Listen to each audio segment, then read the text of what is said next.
প্রিয় দেশবাসী, আসসালামু আলাইকুম। আপনারা জানেন যে দেশে একটা ক্রান্তিকাল চলছে। আমি সমস্ত রাজনৈতিক দলের নেতৃবৃন্দকে এখানে আমন্ত্রণ করেছিলাম। ওনারা এখানে এসেছেন। আমরা একটা সুন্দর আলোচনা করেছি।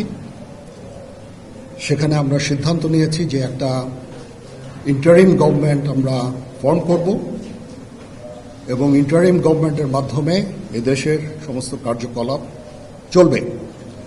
আমরা এখন মহামান্য রাষ্ট্রপতির কাছে যাব যে এই ইন্টারিম গভর্নমেন্ট ফর্মের ব্যাপারে ওনার সাথে আলাপ আলোচনা করে আমরা একটা ইন্টারিম গভর্নমেন্ট ফর্ম করে দেশ পরিচালনা করব।